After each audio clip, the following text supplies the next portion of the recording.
Eu estou muito feliz de poder conhecer esse casal que está aqui nesta noite, que vai nos ministrar nesta noite. Querido, vire para esse príncipe que está do lado e fala assim: a tua família não é fácil. Fala para ele, porque você não é fácil.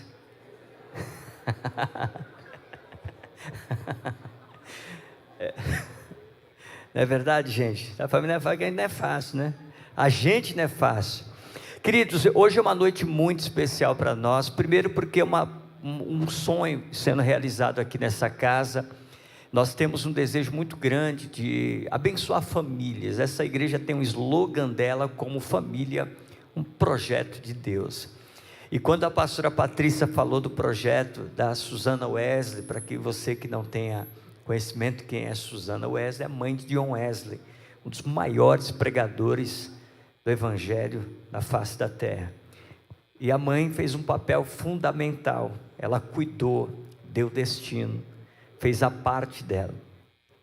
E eu louvo a Deus por ter essa plateia tão cheia nessa noite de paz, interessados em ouvir aquilo que Deus quer fazer nesta noite. Amém? Eu estou feliz primeiro de conhecer o doutor Pedro Onari e a sua esposa, a doutora Midori, e a sua filha que estão aqui. Eu quero que esse casal fique de pé sobre o teu lugar. Amém? Vamos aplaudir a Jesus por essa família. Amém? Glória a Deus. Sejam muito bem-vindos a essa casa, a essa família.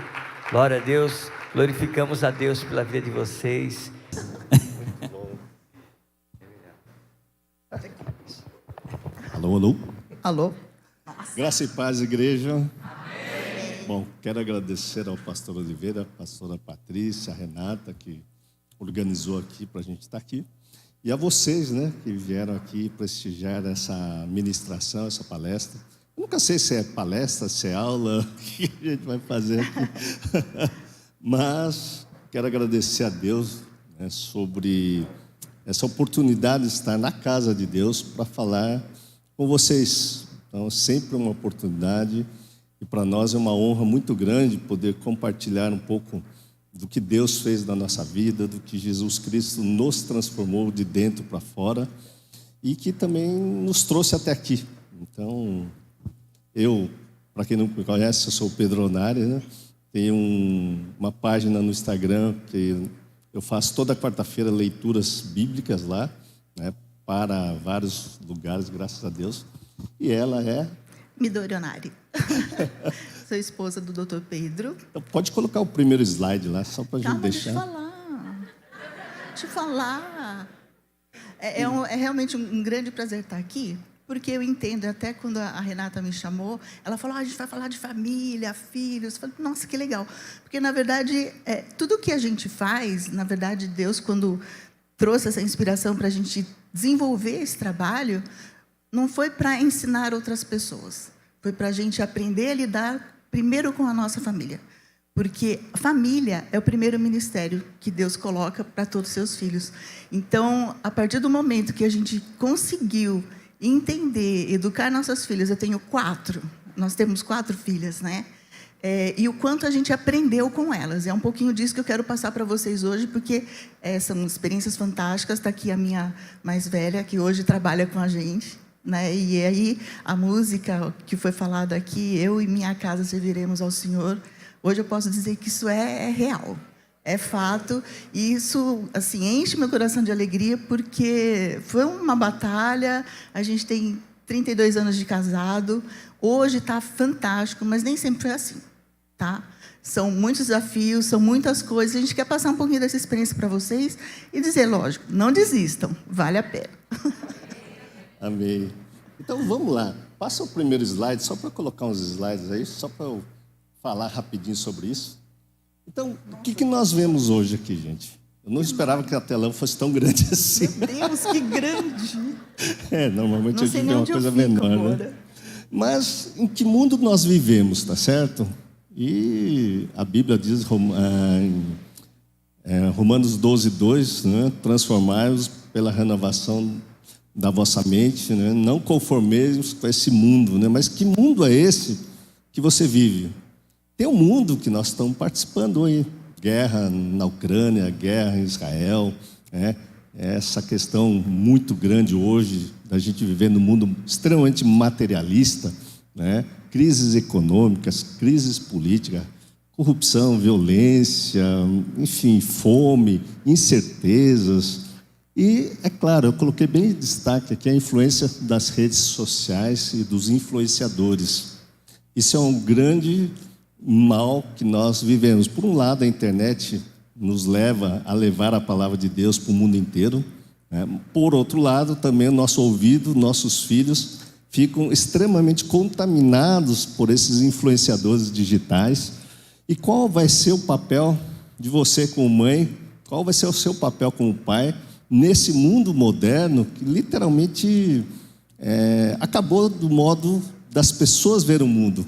Não dá para você, com essa mentalidade que você tem, ou eu vou fazer 60 anos no ano que vem, vou entrar na idade do idoso, continuar vendo o meu mundo da minha infância, da minha juventude, ou o mundo dos meus pais que vieram do Japão, e não me adaptar nesse mundo que é esse mundo externo, na Terra, vamos colocar assim, a Terra é assim, tá certo?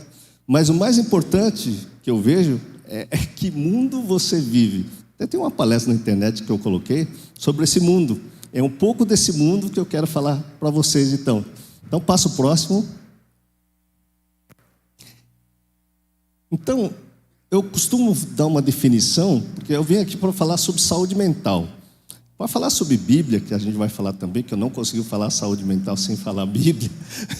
Vocês têm a ministração aqui de casais e tudo mais. Então, a gente vai falar um pouquinho de cérebro, um pouquinho da nossa vida emocional, como isso é importante vocês saberem. Quando é que você está com um problema de saúde emocional? Vocês têm ideia, não? Isso está na Bíblia. E também está aqui uma das melhores definições que eu vi sobre doença emocional, para não falar doença mental, né? Mas uma doença mental ou doença emocional, está aqui, ó, é a perda da capacidade de escolha.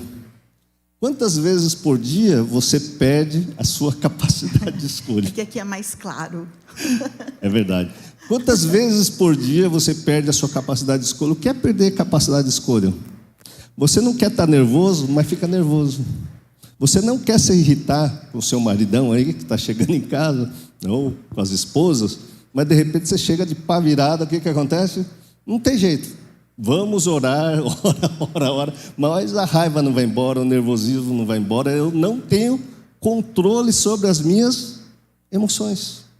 Então, uma definição muito legal para saber se você está precisando de mais ou menos de Jesus é saber o quanto você está controlando a sua mente.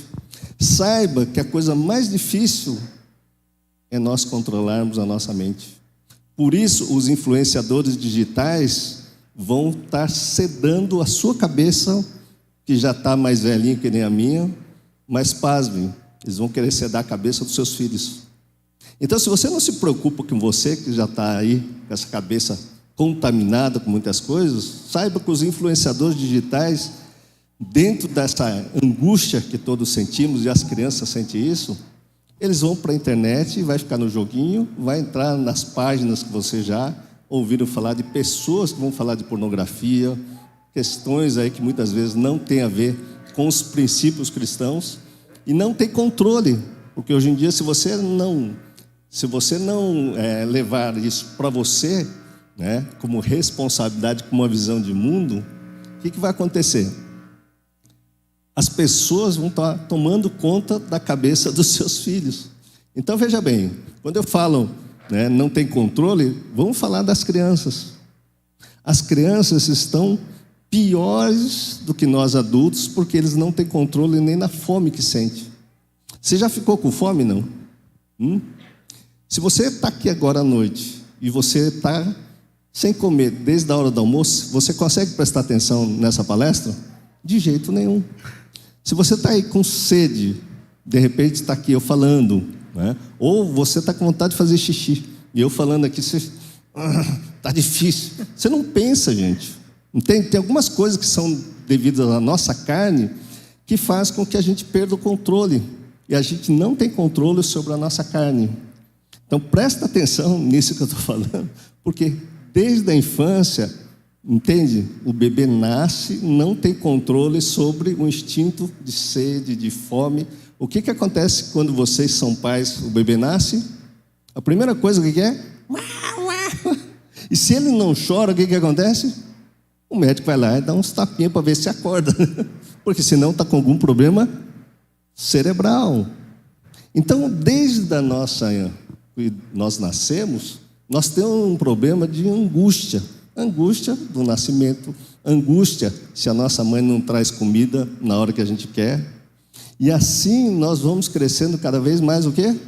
Angustiados e dependentes de pessoas. Então, seus filhos são dependentes de quem?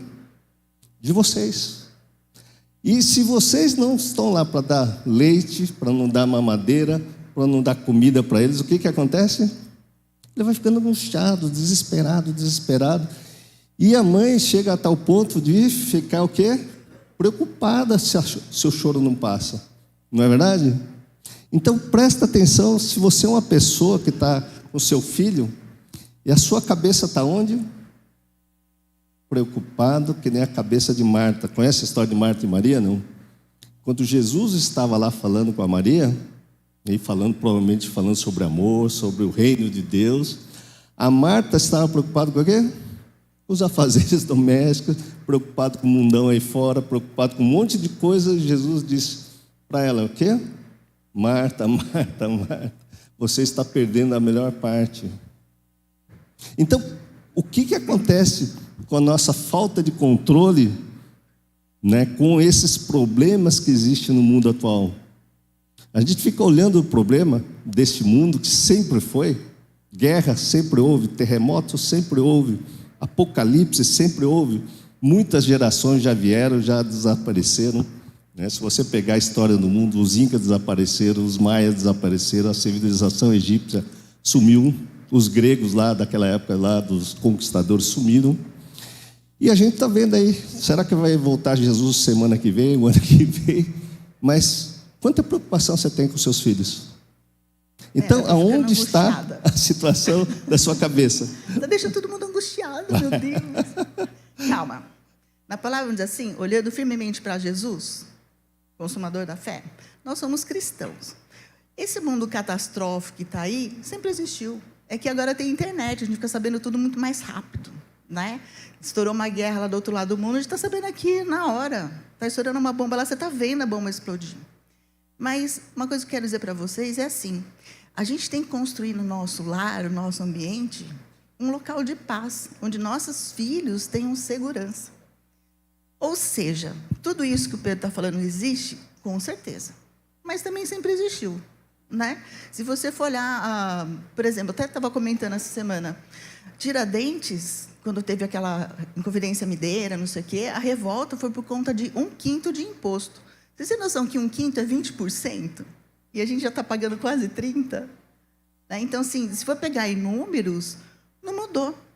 Né? Na época de Jesus, tinham lá os cobradores de impostos, Mateus era um. E pegava tudo, arrancava tudo. Então, isso sempre teve. Desgraça sempre teve, sempre a coisa nunca foi maravilhosa. Por quê? Estamos aqui para aprender. Aprender o quê? Lidar com as adversidades. A criança, ela não tem noção de tudo isso que acontece fora. Óbvio, se ela não tem os pais como figura de segurança para trazer conhecimento e uma orientação em cima das angústias que ela tem, ela vai procurar fora. Então, eu atendo muitos pais e mães que falam assim, meu filho só fica no joguinho, não larga. Aí eu falo assim para eles, se você propuser uma brincadeira, eu tenho certeza que ele larga. O que acontece hoje é que a gente está tão imerso nas preocupações, nas contas a pagar, no trabalho, na hora extra, o futuro. São preocupações lá para frente que não vão trazer paz, óbvio. E na hora que você está com seu filho, você, na verdade, não está. Você está de corpo presente, mas a mente está em outro lugar. E é uma coisa que eu sempre falo, a criança, até estava conversando um pouquinho aqui antes da gente descer, eu vim para cá, hoje, vamos dizer assim, quando eu era criança, as crianças ficavam nas casas com os pais, até, sei lá, 6, 7 anos, depois ia para a escola. Hoje, isso não dá mais, Porque a mulher tem que ir para o trabalho também. Ela tem que trabalhar para ajudar no orçamento da casa. E aí as crianças ficam assim, ou vai para a escola mais cedo, né? E a gente acaba meio que perdendo o controle. Minhas filhas foram para a escola muito cedo. A Kaori foi com 3 anos, mas as outras com 1 ano já estavam indo para a escola. Enquanto dava para eu levar, eu levava. Mas chega um momento que não dá mais, porque a criança demanda mais coisas. É um problema ir para a escolinha? Não. O que precisa? Os pais, a mãe, o pai, tem que ter uma segurança e a criança tem que ver essa segurança nos pais. Eu estou indo trabalhar porque eu gosto. Eu preciso para comprar presente para você. Não falem isso. Se você falar, vou trabalhar para comprar presente para você, como uma mãe uma vez me falou, meu filho falou que não quer presente, quer eu. E aí? Então, a gente precisa entender o que a gente está falando para a criança e o que ela vai interpretar disso que está sendo dito. Espera aí, você está indo para comprar presente para mim? Eu não quero presente, eu quero você. E aí você fica sem resposta. Aí você vai abandonar e falar, mentiu para mim. Então, a gente tem que ter cuidado. Fala assim, eu vou trabalhar porque eu gosto. Não, eu vou estar mentindo, eu não gosto de trabalhar. Porque na palavra foi dito que o trabalho é uma coisa árdua, difícil, dolorosa, mas não precisa ser. Você tem que saber o que você quer desse trabalho. É um trabalho que você gosta? Te traz prazer? Não, é um saco, meu chefe não dá, não tem condição. Do salário que você recebe, você gosta? O salário é bom. Tá, mas não é tão bom, podia melhorar. Então, vamos capacitar, vamos crescer, vamos estudar, vamos buscar coisas melhores. Tem pessoas que só ficam reclamando de onde está, fica justificando, mas não sai do lugar. Né? Isso não vai trazer benefício nenhum.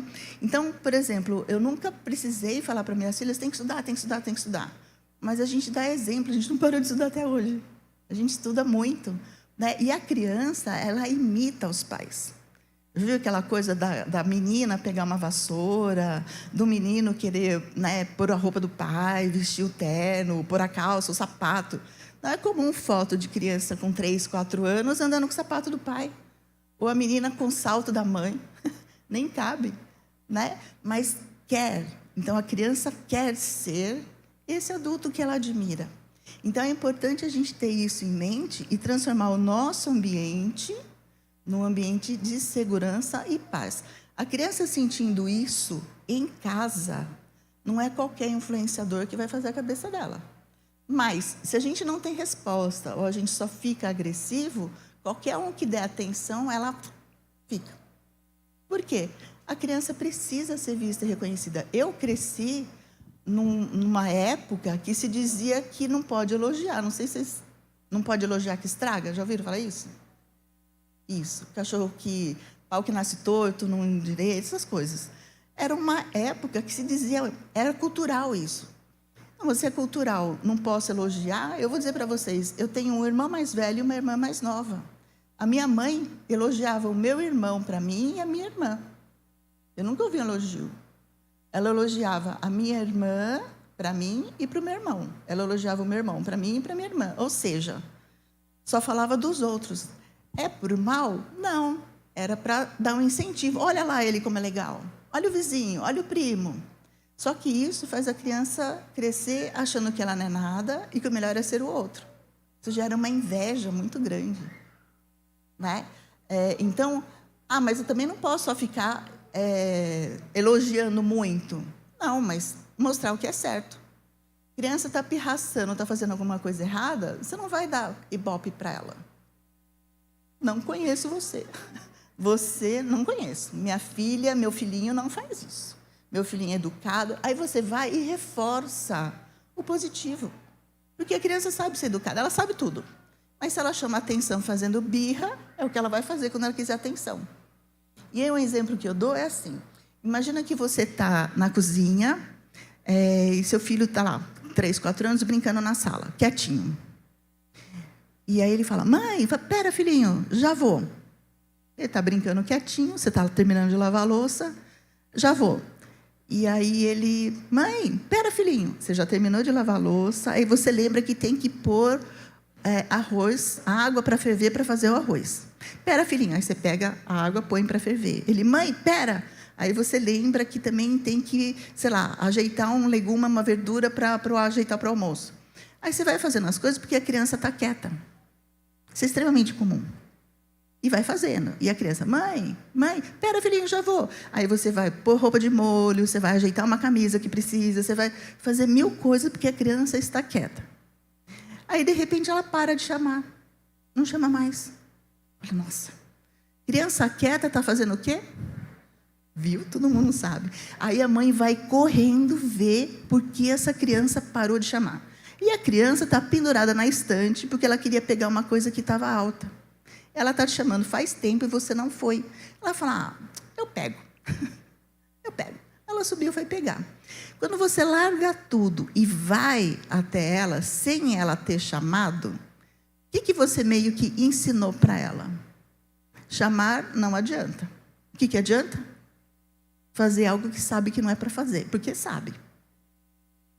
Mas dá mais certo, dá mais resultado. Né? Então, se a criança está quieta, é o momento para você atender.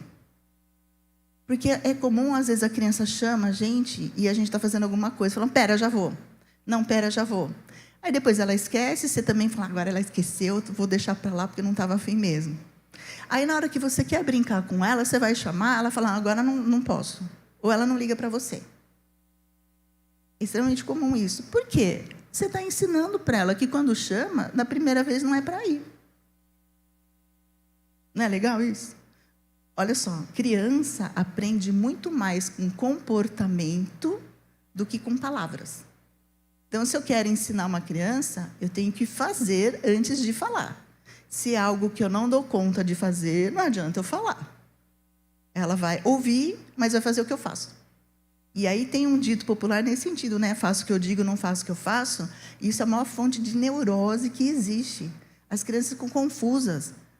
Né? A gente ensina a criança, não pode mentir.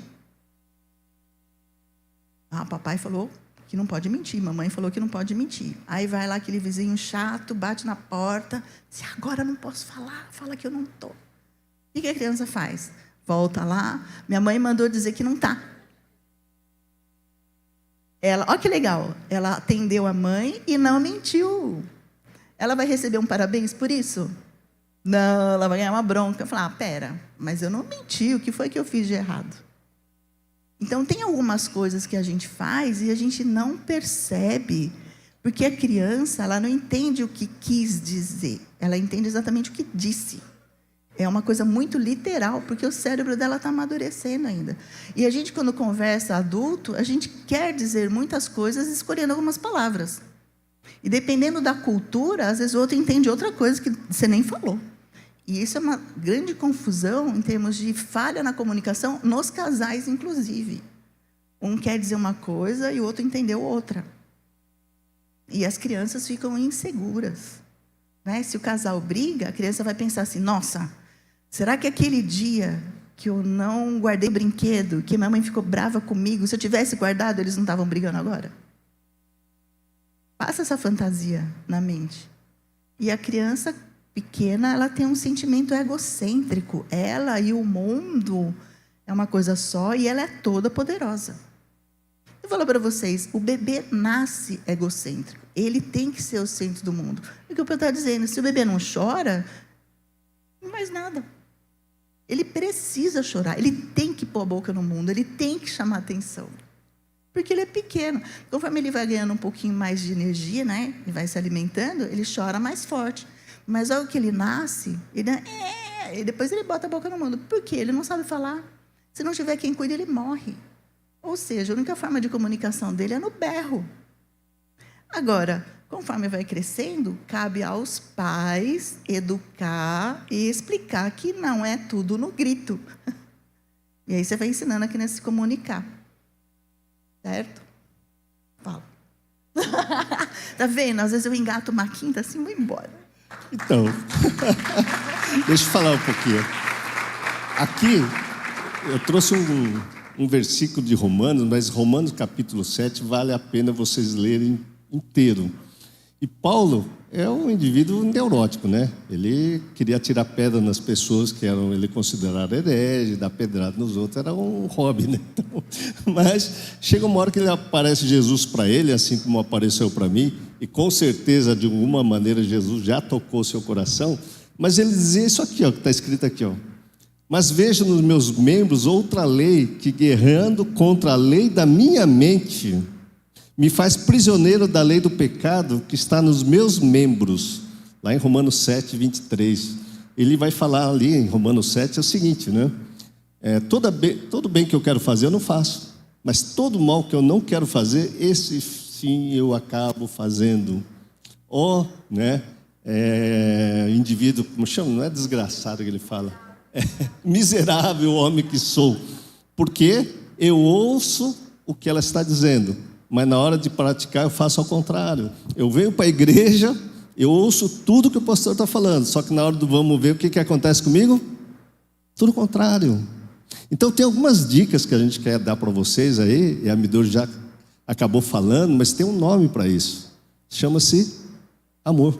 Por incrível que pareça, toda a Bíblia se resume no amor ensinado por Jesus Cristo.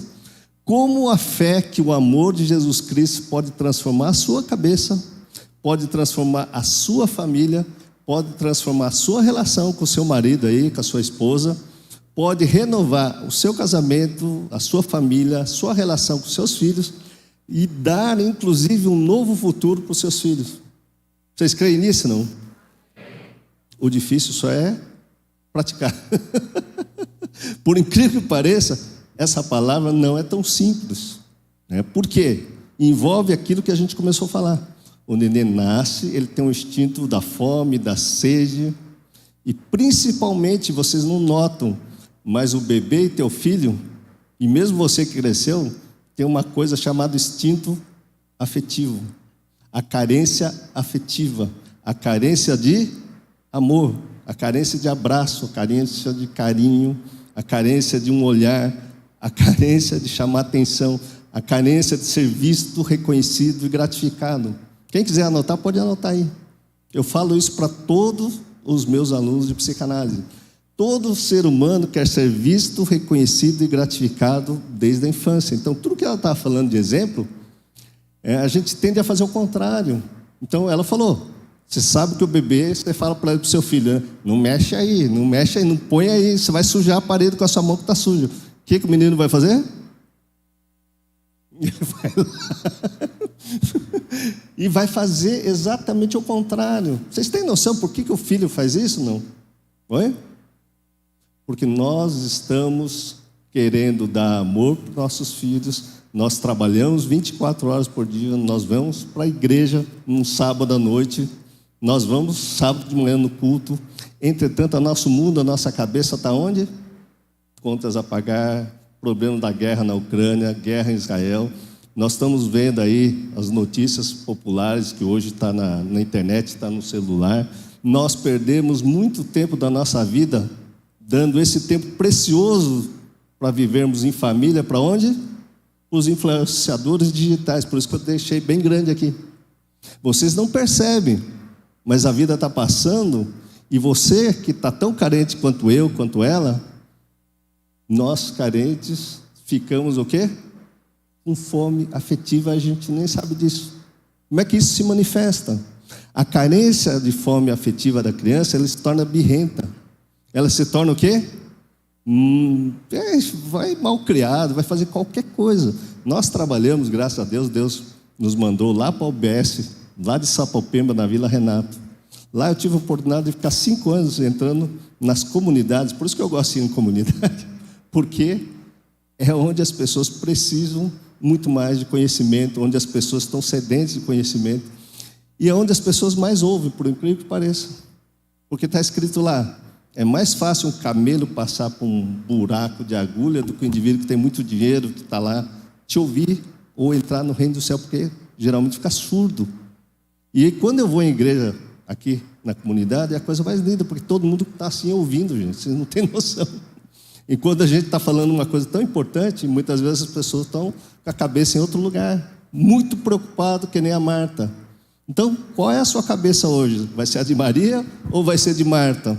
Se torne uma Maria, por incrível que pareça. Quando você vem para a igreja, traga seu filho, mas comece a praticar o amor de Jesus na sua casa. Por incrível que pareça, não é fácil, porque Paulo ficou brigando o tempo inteiro. Eu quero amar que nem Jesus fala. Mas ele brigava com Apolo, brigava com todo mundo. Tá bom, vou sair andando sozinho. Talvez seja isso que ele levou a igreja para tudo quanto é lugar, né?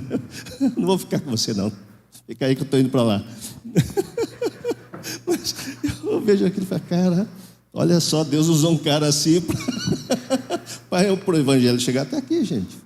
Então Deus vai usar você, né? E quando me chamou a atenção, né, Ministério Susana Wesley, eu falei, uau, que ministério é esse? Foi a primeira pergunta que eu fiz. De onde veio isso? Porque foi a mãe de John Wesley. Até contei uma história que o pessoal fala, que muita gente foi para o céu, estava lá Jesus lá, tranquilão, e estava lá, olha amigo, posso entrar? Não, você não entra, você vai para essa outra fila. E eu também não entro, você vai para lá. De repente uma senhorazinha baixinha, não fez nada, e essa senhora foi recebida com maior alegria, com maior alegria no coração, e olha, pode entrar. Aí o pessoal pergunta, mas quem é essa mulher? Foi a mãe de John Wesley. Por incrível que pareça, eu acredito que ele foi um dos maiores pregadores, né, ligado à igreja metodista. Segundo está lá, consta, ele andou mais de 500 mil quilômetros no lombo de um cavalo, pregando 3 vezes por dia. Imagina, 3 vezes por dia, gente. E eu acredito que é uma pregação diferente da outra. 3 vezes por dia. Ele saía daqui, ia para lá, e não tinha metrô, não tinha avião, não tinha absolutamente nada. E esse cara foi levando esse evangelho para um monte de lugares, transformando vidas. E pessoas começaram a ouvir Jesus, conhecer Jesus através dessa mãe. Então, quando eu vi esse ministério, eu falei, uau, que é esse negócio? De onde veio esse treco aí? Eu achei muito legal, gente. Parece que não, mas é o que foi dito aqui. O primeiro ministério da minha vida foi a minha família. Eu tive uma experiência, né? Me perguntaram, de onde você veio, Pedro? Até o ano 2000, eu era professor de cirurgia. Eu dava aula lá, para quem é mais velho aí, conheceu o professor Henrique Walter Pinotti. Eu trabalhava com ele, fui assistente dele, atendi na sala dele, ele operou o Tancredo Neves lá, na época que ele complicou da barriga dele. E trabalhei lá até o ano 2000, gente. Só que em 93, quando nasceu minha filha, nós estávamos a ponto de separar. Assim como muita gente que veio aqui está brigando por picuinhas. Tenho certeza, porque não tem como não brigar, gente. Fazer uma DR sempre está, porque faz parte do nosso cérebro. As emoções pegam, é o que ela falou. A gente não ouve o que o outro está falando, a gente fica surdo, e quem paga o pato são nossos filhos. E o capeta não está querendo pegar você, está querendo pegar seus filhos para plantar joio na cabeça dele. Então, em 93, nós estávamos na mesma situação. E a ponto de separar. E ela estava com 2 meses de idade. E quando nasce criança, por incrível que pareça, né, quem tem filho novo vai saber o que eu estou dizendo. Nós perdemos a identidade quando a gente casa. Nós perdemos a identidade quando nasce um filho. Então, quando eu estava lá me formando em medicina e estava terminando a residência de cirurgia, ela casou com um cirurgião. E eu casei com uma dermatologista. Não deu certo. Creia, não deu certo. Porque não tinha a pessoa mais importante. Eu fui na igreja, casei numa igreja católica. E lá você fala, né? Ah, sim, aceito. Até o final da vida, na saúde, na doença, na alegria, na tristeza. Cara, mas a primeira marola que vi, eu queria matar a gente. E a gente passa por isso. E a gente é ignorante, a gente não conhece o nosso cérebro, a gente não conhece as nossas emoções. E a gente não tem a identidade em Cristo, por incrível que pareça. Por mais que muitas vezes a gente vai ler, e eu passei muitos anos tentando ter uma identidade em Cristo e não tinha. Então, a primeira vez que a gente pensou em separar foi em 93. Só que Deus foi tão bom para mim, que eu abriu minha visão, a minha audição, eu achei que fiquei louco. Comecei a ouvir vozes, comecei a ver um monte de coisa, comecei a ver a vida dos outros.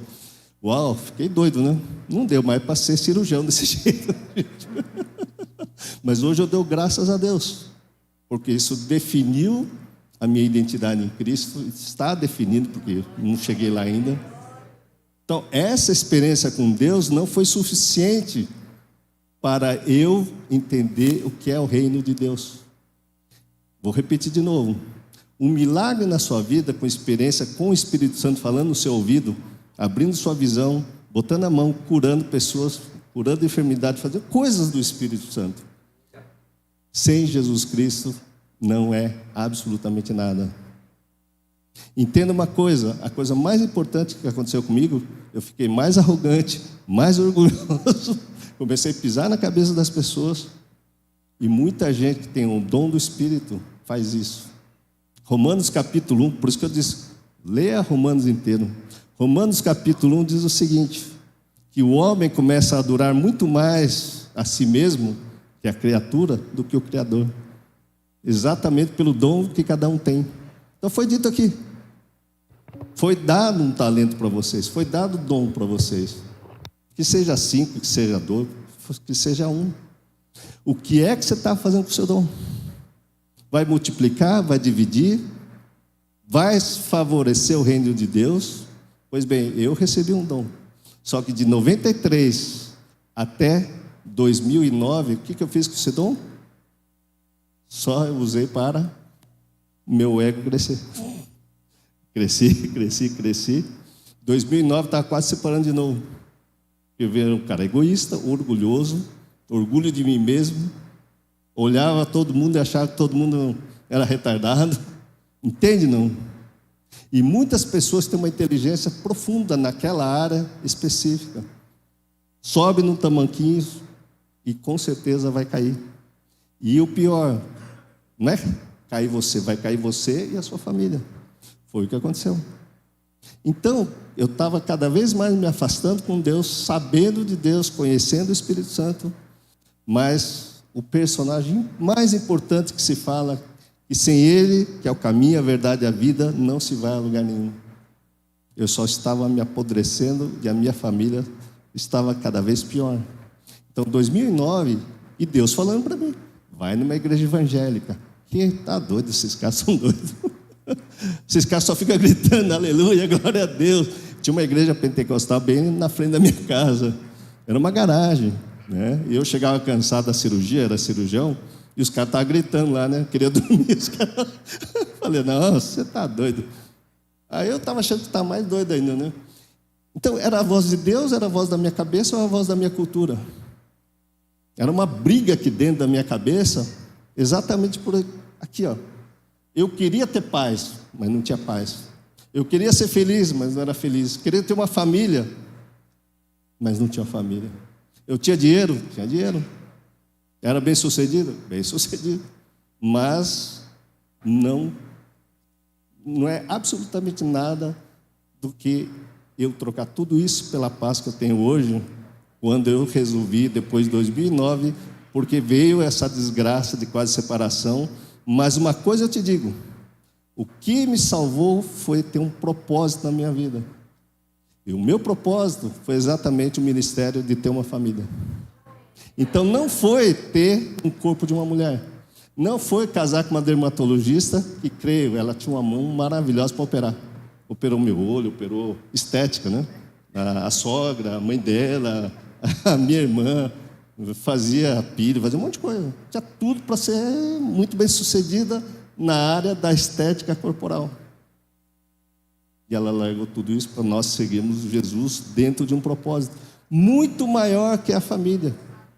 Então, quando você fala em Susana Wesley, ela só foi ser mãe de 20, né? E o John Wesley acho que é o 15º, se eu não me engano. Ou seja, a mulher só teve filho. E no incêndio ela foi lá, salvou o menino. E ela falou, não, Deus tem um propósito para essa vida. Então olha para vocês, olha para dentro de vocês. Vocês estão aqui com um propósito, porque aqui é um ministério de família. Invistam na sua família, mas põe Jesus Cristo dentro do seu lar. Porque sem Ele, Romanos 7 vai fazer toda a certeza. E sem Ele, você vai passar por isso que eu já passei muitas vezes. E creio, gente, o ser humano tem até um termo usado na psicanálise, compulsão à repetição. A gente tem a compulsão, parece que a vida não passa. Todo ano é a mesma coisa. Entra ano, sai ano, as pessoas não mudam. Entra na igreja e continua fazendo a mesma coisa. Não larga os vícios, não largam a fofoca, não larga a maledicência.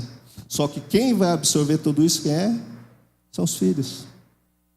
E quando traziam crianças para mim, falavam, doutor, meu filho está indo mal na escola, meu filho está mal. Eu ia lá avaliar as crianças. O que tinha as crianças?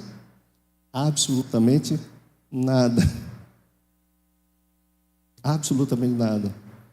Quando eu colocava as crianças com a minha enfermeira, tinha uma psicóloga, tinha uma fisioterapeuta lá na UBS, serviço público. A gente tinha uma vez por mês a avaliar as crianças lá. E colocava as crianças para interagir, fazer algum exercício, fazer isso. Elas sorriam, eram alegres, não eram birrentas, não eram briguentas, não ficavam fazendo absolutamente nada. Sabe por quê? Lá dentro desse grupo, essas crianças eram vistas, reconhecidas e gratificadas, tinham a coisa mais importante, que é o amor de outras pessoas. Claro, eram pessoas profissionais, mas você tem que ser o médico do seu filho, você tem que ser o psicólogo do seu filho, você tem que ser luz, sal na vida dessas pessoas. Você está aqui porque você tem família, gente. Desculpa eu falar desse tom, vou até dar uma risada, mas eu passei por toda essa situação para poder falar para vocês que valeu a pena eu começar a investir dentro da minha família. Valeu a pena eu deixar de ser, vamos colocar, burro literalmente, por não crer em Jesus Cristo. E a gente não acredita porque a gente quer dinheiro, a gente quer ter status, a gente quer ter coisas para mostrar no final da festa, do final de semana na casa dos amigos. Vou fazer um churrasquinho aí, convidar a galera. Vou aglutinar um monte de gente que está ali, os parentes para se reunir, enquanto as crianças estavam sendo largadas. Saiba que a primeira coisa que pelo menos o Espírito Santo falou para mim em 93 foi, está até na internet, tem muita gente me criticando. Eu era muito aglutinado com parente e não enxergava as crianças. O que Deus me falou?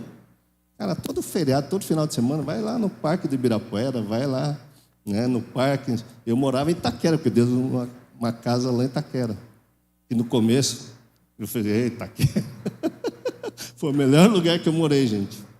Sabe por quê? Porque lá eu me isolei de todo mundo, dos meus amigos médicos, da minha mãe, dos meus parentes. E Deus falou, todo final de semana, vai no Parque Vila Lobos. O Parque Vila Lobos é Zona Oeste.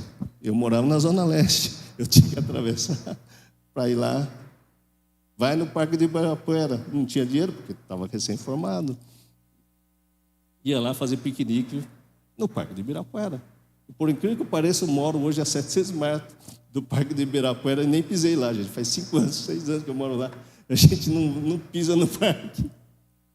Mas na parte mais importante, a gente atravessava a cidade para ter o prazer na companhia de quem? Dos filhos. Vocês estão entendendo? Invistam na sua família. Porque quanto mais você investir nesse amor na sua família, Deus vai te retribuir em dobro. Sabe por quê? Seus filhos vão ter filhos. Vai ser uma projeção. Se você investe um, essa um vai ter 2. Eu não falei para você ter 2. Eu tive 4. Mas eu tive 4 filhos. Então, cada 4 filhos, se cada um tiver 1 ou 2, olha quantas pessoas vão ser transformadas em nome de Jesus, amando de uma maneira diferente. Por que eu gosto de vir aqui? Porque eu sei que vocês vão me ouvir, gente. Por incrível que pareça. Tem outra coisa. Se você encontrar alguém que te ouça, você dê graças a Deus.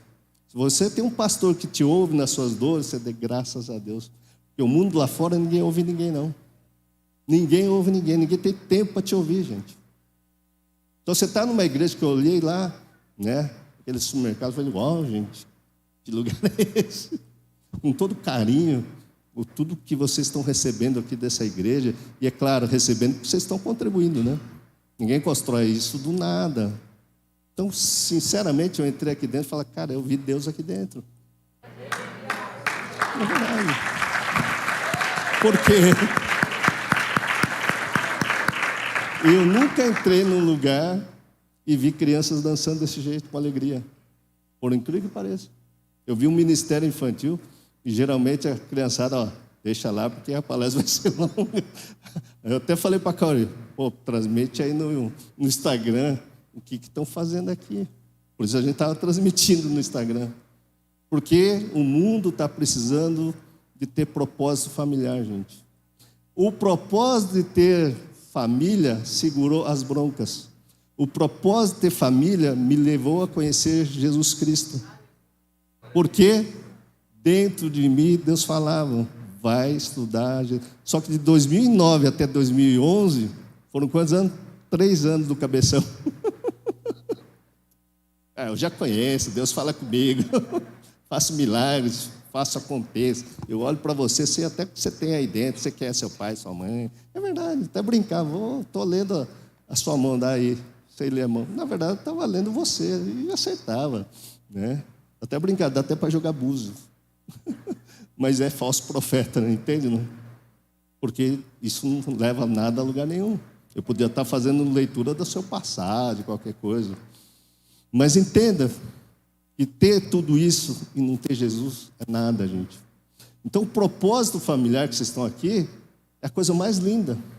Porque por ela, Deus me trouxe uma pessoa extremamente diferente de mim. Vocês não conhecem ela. É muito diferente de mim. Então, se você reclama que sua esposa é diferente de você, você dê graças a Deus.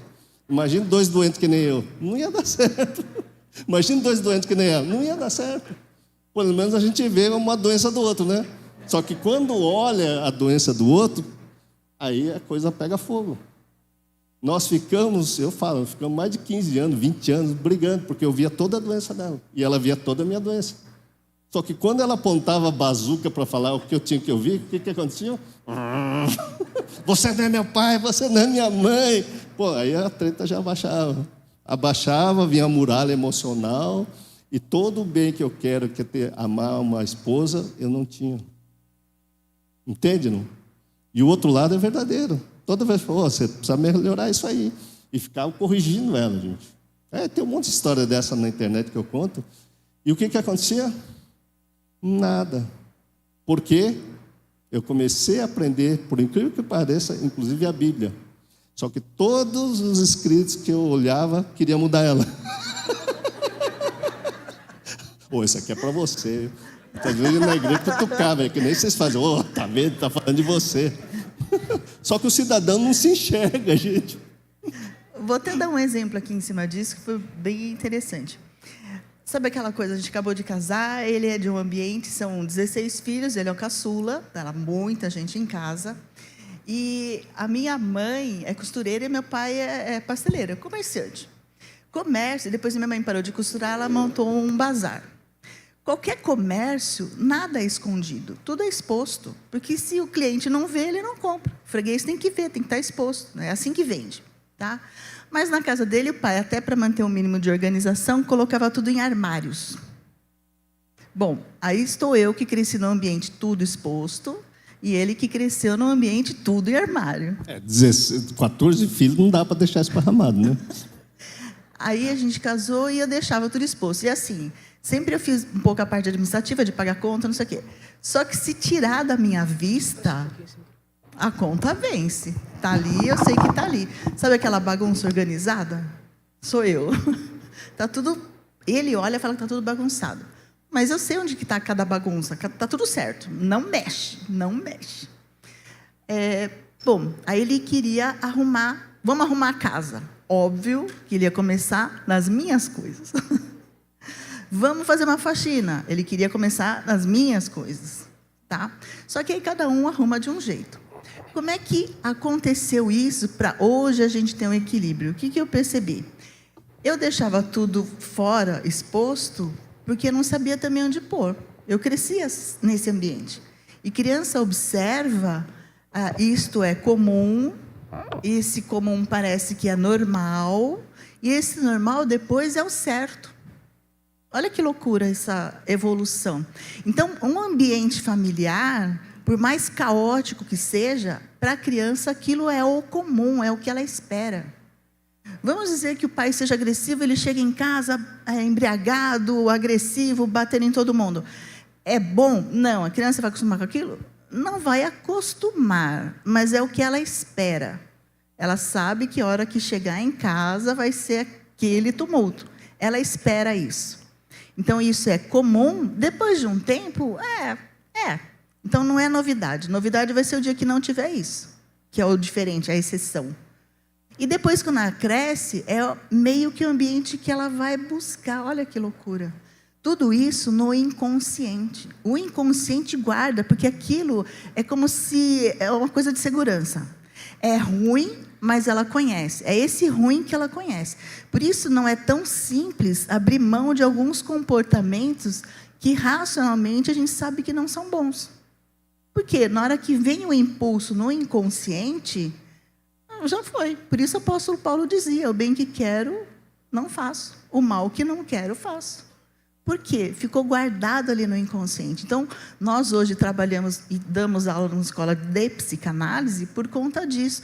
Tem muitas coisas que estão gravadas no inconsciente, que é uma área do cérebro que a gente não acessa sozinho, que está trazendo situações e impulsos para a gente fazer coisas que a gente sabe que não é para fazer. E aí bate o arrependimento depois. Né? Mas aqui, voltando, eu tinha lá o meu ambiente de segurança bagunçado. E ele punha tudo em armário. O que eu estou dizendo para vocês? A criança observa, mas ela não sabe o porquê de cada coisa. Ela está observando. É comum, por que é daquele jeito, ela não sabe. Ela não parou para fazer um juízo crítico disso. Só que, à medida que eu fui crescendo, eu mantive esse mesmo ambiente. E aí, vocês podem trazer isso para qualquer comportamento. Então, imagina uma família que seja mais quieta. Oriental, né, que só fica fazendo assim, fala baixinho, etc. Em geral, né? Nem sempre. Mas tem aquelas famílias que são mais expansivas, fala com a mão, grita, não sei o quê. Tá bravo? Não, é daquele jeito. E aquela que está quietinha, está com problema? Não, é daquele jeito. Aquele é o normal dessa família e o outro mais expansivo é o normal da outra família. Só que quem está no ambiente quieto, um mais expansivo parece que está bravo. Né? E no ambiente mais expansivo, aquele quieto parece que é mal educado, está falando para dentro, fala para fora. Então é comum o que está acostumado com um tom, uma intensidade mais alta, ele fica bravo com o outro falando baixo. Está achando o quê? Fala para fora, incomoda. Mesma coisa, massagem. Olha que legal. Às vezes o homem quer fazer uma massagem na mulher, ele vai lá com a força dele. A mulher fica brava porque quer machucar, não quer fazer, fala. Né? E o contrário, às vezes a mulher vai querer fazer um agrado no homem, fazer massagem, quer fazer cosca, para com isso. Por quê? Em geral, quem gosta de um toque mais leve, quando vai fazer massagem, faz de uma forma mais leve também. E quem gosta de um toque mais pesado, quando vai fazer, faz de uma forma mais pesada. Por isso, quem trabalha com isso pergunta: como você gosta? Você gosta mais leve? Você avisa. Só que no relacionamento, depois de um tempo, a gente para de falar para o outro o que gosta. Ele tinha que saber. Amiga, se você não falar, ele não vai saber. Não, mas eu faço careta. Ele não está olhando sua cara. Não adianta fazer careta, mas eu franzi a testa. Ele pode achar que é cólica.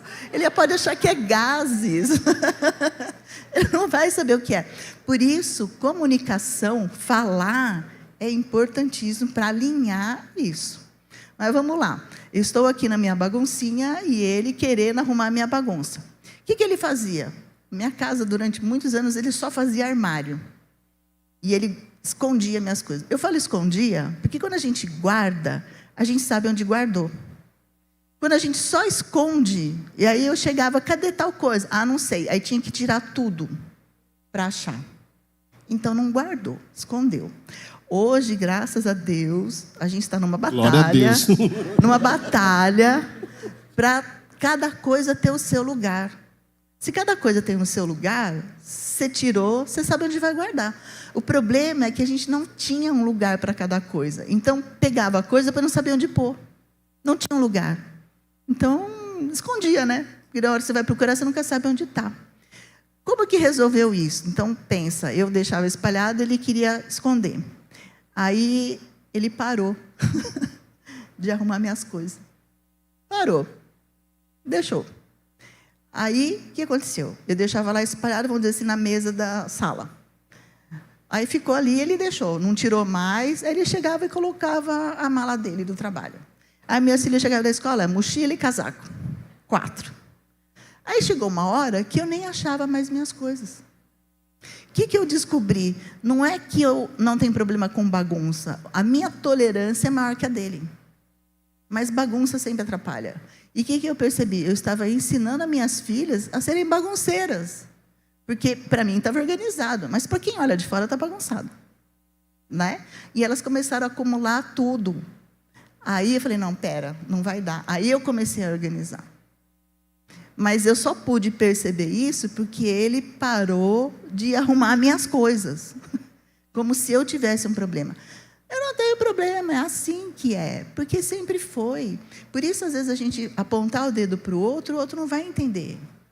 Mas deixa. Quando que ele parou com as coisas dele? Quando eu parei de incomodar ele. Aí ele tem que perceber que não é legal, não sou eu. Por quê? Se eu falo, parece crítica. E uma das coisas que eu percebi também é que se ele que casou comigo, o pai das minhas filhas, meu companheiro, uma pessoa que eu amo, me fala alguma coisa, aí a gente tem que separar o que falou do jeito que falou. Porque às vezes a gente se incomoda com o jeito que falou e não ouve o que foi dito. E às vezes o que foi dito é importante. Eu tenho que refletir, porque se a pessoa que me ama, que está comigo nessa caminhada, eu não der um voto de confiança para ouvir o que ele está falando, eu vou acreditar em quem? No influencer digital? Vou acreditar em quem? Na cabeleireira? Na vizinha? Né? Fica complicado. Então, assim, mas ele me falou no momento que eu não estava legal. Ok, relaxa, respira, depois você vai refletir no que falou. Porque, óbvio, quando eu comecei a fazer, nós começamos a fazer essa reflexão, né? Para e ouve o que foi dito, não a forma como foi dito. Porque eu vou falar para vocês, o olhar dele me incomodava. Vocês já viram o japonês sério? Parece que está bravo. O meu pai sério, aí eu vou lá para a infância, né? O meu pai sério, eu tinha certeza que ele estava bravo comigo. Lembra que eu falei criança egocêntrica? Eu tinha certeza que era comigo. Meu pai é pasteleiro, trabalha no comércio. Então era brincadeira, ria, conhecia a cidade inteira. A gente morava no interior. Ele teve pastelaria há 52 anos. Ele de verdade conhecia a cidade inteira. E ele brincava o dia inteiro. Só que ele trabalhava muito. Ele saía de casa às 5h30 da manhã e chegava em casa às 6h30 da tarde. E trabalhando em pé, de domingo a domingo. Só que eu via ele brincando o dia inteiro, eu queria brincar com ele à noite. Ele chegava em casa, deitava no sofá, sério. Eu falei, nossa, eu fiz alguma coisa. Tinha certeza que eu tinha feito alguma coisa. Agora, pensa ele sério, e eu achando que eu tinha feito alguma coisa. Olha a confusão que dá. Aí eu ficava com aquele mecanismo de defesa, sabe aquela coisa assim? Tem um ditado, eu me incomodava muito com isso. Mulher não sabe por quê. Não, mulher... Como é que é? Você bate, você não sabe porque está batendo, mas ela sabe que está apanhando. Já viram isso? Horrível, né? É horrível isso. Mulher de malandro. Não sabe, você não sabe porque está batendo. Aliás, você não sabe, mas ela sabe que está apanhando. Ela não sabe nada. Ninguém sabe nada, é tudo uma confusão. Mas a ideia é a seguinte, eu fazia aquela cara de cachorro que caiu da mudança. E essa cara incomodava ele. Então, era uma cara brava dele, me incomodava, e a minha reação com a expressão dele incomodava ele. Não dá para ser feliz assim, né? Fica os dois incomodados. E quando a gente fica incomodado, entra nessa questão do apóstolo Paulo. A gente começa a fazer coisas que não quer fazer. E muitas vezes a insegurança faz a gente pegar comportamentos que a gente acredita que são os corretos. Então, quando ele fala assim, casal casou. Tá, como é que é ser casado? Não sei, nunca fui, primeira vez. Mesmo que já tenha casado uma vez, casa de novo, é outro marido. Como é que é casar com esse marido? Não sei, primeira vez. Sempre vai ser a primeira vez, tá? Ah, ok, mas casar, recém-casado, é uma extensão do namoro. Ok, beleza. E quando tem filho? Quando tem filho já não é extensão do namoro, já, né, tem uma terceira pessoa aí. Como é que a gente faz? Imagina que vocês compraram um equipamento chinês. Ele chegou sem manual de instrução. Aí você olha aquilo e fala, gente, não sei nem onde liga isso. Aqueles botões, aquelas letras estranhas, e agora? Aí você lembra que tem um amigo seu que tem um aparelho parecido. Você vai ligar para ele, cara, como é que liga isso? Como é que faz? Porque eu não sei. Tá? Imagina que filho é algo que não tem manual de instrução. Não tem manual de instrução. O que a gente vai fazer então? Pegar alguma referência, certo? Qual é a minha referência de mãe? A minha. Qual é a minha referência de pai? O meu. Qual é a referência de mãe dele? A mãe dele. Qual a referência de pai dele? O pai dele. O que eu quero dizer com isso? Eu vou pegar um pouco do comportamento da minha mãe e cobrar dele coisas do meu pai. O que ele vai fazer? Pegar comportamentos do pai e cobrar de mim comportamentos da mãe dele. Vocês já viram histórias de casal quando fica grávido, começa a brigar e separa quando nasce? Porque ficou a gravidez toda brigando? Muitas vezes é por causa disso. O casal começa a se estranhar. Aí a gente fala assim, diz que o homem não gosta da sogra porque está com ela aqui, né? Bom, vamos só para a gente ir encerrando, gente. Não, mas eu quero falar de Jesus. Como Jesus, porque a história é como Jesus transformou a minha vida, né? Dessa diferença que está lá em Efésios capítulo 5, eu tenho certeza que vocês passam por isso, em maior ou menor grau, todo mundo passa por isso. E vemos de culturas diferentes, mesmo sendo orientais, mas de casas diferentes, de maneira de pensar diferente.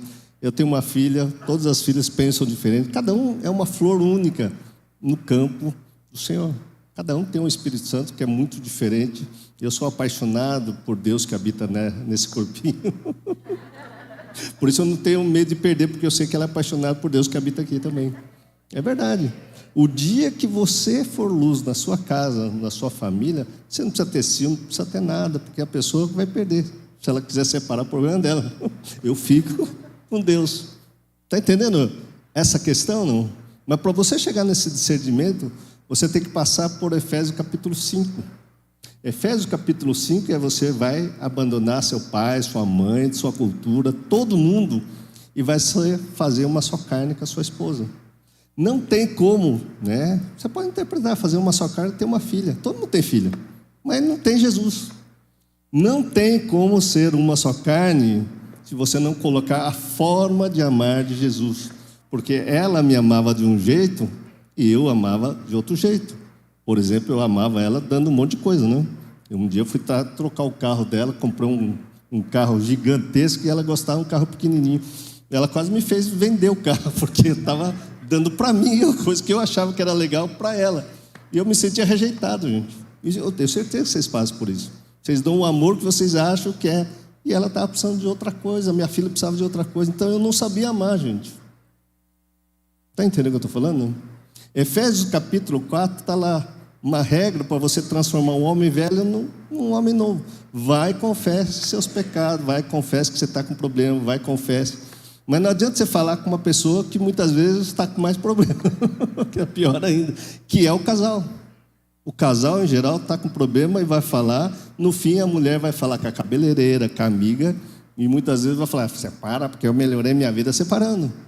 E o marido vai no time de futebol, vira corintiano, vira palmeirense, vira São Paulino. Aí fica lá mais no time, né, do que na igreja, que outras coisas, para lidar com essas coisas desse mundo aqui, ó, desse sofrimento.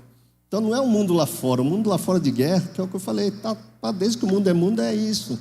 Você vai ter que cuidar do seu mundo, da sua forma de pensar, da sua família. Então como é que Deus transformou a minha vida? Pois bem, eu sempre achei que eu era burro, que eu não queria saber de Bíblia, nem de falar de versículo, nem nada. Hoje eu começo a falar, olha, está aqui, está aqui, está aqui. Eu falei, uau. Porque quando você vive o Evangelho de Jesus, esta lei de amor vai habitar no seu coração. Você não precisa decorar nada, porque você vive ela. Entende? Não? É isso que o John Wesley falava. viva, experimente Jesus na sua vida. É a fé em Jesus que vai transformar a sua vida. Mas é a fé em Jesus quem? Aquilo que ele ensinou de amor. A única forma ética que existe de amor é a forma de amor de Jesus. A outra forma de amor é cultural. Tem gente que ama, acho que dando coisas. Tem gente que ama, né, fazendo sexo. Tem gente que ama fazendo um monte de coisa, sendo tudo rígido, né? Até sendo perturbando o outro. Vocês não imaginam como eu amava ela perturbando ela. Perturbava, porque não, você tem que ser assim, você tem que ser assim. O armário tem que estar aqui, você tem que pôr aqui. Você está atrasado, você está aí. Cara, era o cara mais chato. E não tinha Jesus. Então, em 2011, nós estávamos com o casamento destroçado. Aí eu resolvi deixar de ser preguiçoso, comecei a ler a Bíblia. E é verdade, gente. Leio a Bíblia e pratico. Então, eu comecei, como eu falei para a Patrícia, comecei a olhar para o Sermão do Monte. Então, como é que a gente usa o Sermão do Monte para corrigir um monte de coisa de nós? Então, se a sua esposa está te roubando 5 minutos do seu tempo, você está preocupado com o seu time, dê 5 minutos a mais, dê 20, dê 30. Você está roubando um tempo seu filho? Putz, olha aí, está atrasado. Uma vez eu briguei com ela, porque ela é muito certinha, né? E aí queria amarrar o sapato, tinha 1 ano e meio, não tinha 2 anos. Ficou lá quase meia hora para tentar amarrar o sapato, estava me roubando meia hora do meu tempo precioso, quase meti uma bolacha na cabeça. Tum. E eu fui pegar, já pronto, já criou uma neurose lá. E eu não tinha noção disso, gente. Então, toda vez que eu começava a ficar irritado, eu comecei a olhar para aquilo. Se alguém te bater num tapa, dele é outra face. Então, se ela viesse me falando uma coisa, respirava, o amor de Jesus é maior. Só por Deus mesmo, só por Jesus na minha vida. E creiam, gente, quando eu comecei a olhar para todo aquele versículo, de não me incomodar com o que ela me dizia, e olhar por o conteúdo que ela estava falando para mim, e particularmente se ela gritasse ou não, porque ela gritava muito, eu olhava para aquilo, vai passar. Mas parei de ficar jogando pedra na cabeça dela. Isso corrigiu profundamente. Então comecei a colocar aquilo, né, como um mantra na minha cabeça. Começou a entrar na minha cabeça, comecei a viver isso, tá certo? Porque você vive uma hora, você olha para aquilo e fala, é difícil, mas não vou me incomodar. Então, não é fácil você passar por Sermão do Monte, do tipo, seu vizinho te roubou alguns mil, como me fizeram. Me roubaram 6 mil, tinha que olhar para o meu vizinho e falar assim, é só por Deus mesmo. Mas eu vou ganhar em dobro. Ganhei mais do que dobro, triplo, gente. Só de não me incomodar com alguém que está lá escrito, se alguém te roubar a túnica, te dê o manto. Entende? Se alguém está roubando a paciência, dê a sua paciência, dê outra coisa, dê amor, dê carinho. Vai orar para o seu inimigo. Vai lá, vamos precisar orar por você. É verdade, gente. Ame o seu inimigo. É que isso está tudo lá escrito, gente. Só que a gente não esquece. A gente não lembra, porque na hora o nosso cérebro é puramente emocional. Porque nós vivemos de emoções. Inclusive, essa quarta-feira eu fiz uma live, tem uma aula inteira de como transformar seu cérebro. E semana que vem eu vou continuar dando uma aula também de neurociência, de como você pode melhorar o seu cérebro. E vai assistir isso, porque complementa muito do que eu estou falando aqui. Porque se você não treinar seu cérebro, o seu cérebro vai continuar fazendo sempre a mesma coisa. Não adianta você vir para a igreja e sair daqui buzinando ali, porque você é o cara da buzina. Não adianta sair daqui e ficar falando mal da vida dos outros, porque você é o fofoqueiro. Entende? Segura sua língua, você está angustiado. A angústia leva a gente a falar mal da vida dos outros, principalmente dos familiares. Você está lá com o saco cheio, vai falar, vou falar mesmo, tá? Aí o outro fica ouvindo lá você, é sempre a mesma ladainha, gente. O mundo está assim. E se você não mudar, que é o que eu estava falando na UBS, as crianças não tinham problema. Quando a gente começou a acolher os pais, tem até um vídeo lá na internet escrito assim, saúde mental no SUS, Pedro Onari, saúde mental no SUS. A coisa deu tão certo isso que eu estou falando com vocês hoje, foi gravado lá em 2010, 2011.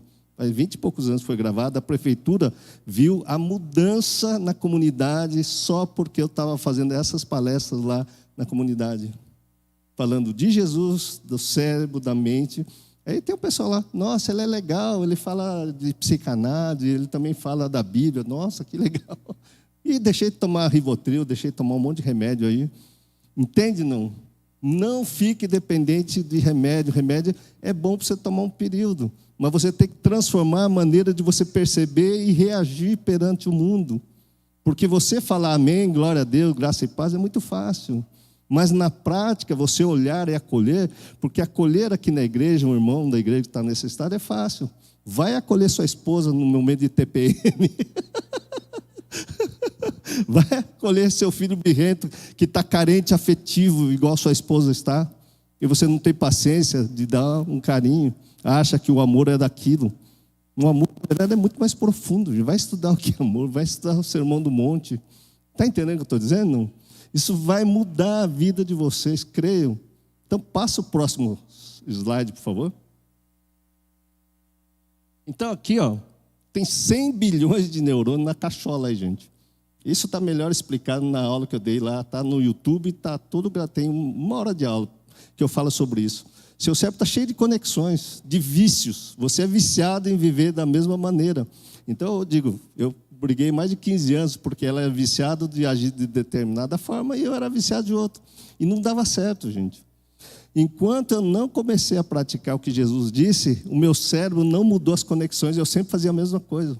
Por isso, pode ter certeza, tem muitas mulheres que estão falando, meu marido não muda, já desisti. Mas muda você, porque é o que ela falou. Eu não consegui mudar ela porque ela deixava todas as coisas. Deus falou, cara, muda você.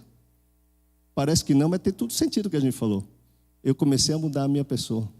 Até que um dia ela falou, nossa, hein, tá tão ruim que não dá nem para almoçar aqui nessa mesa. Não tinha lugar para sentar, nem para comer na casa.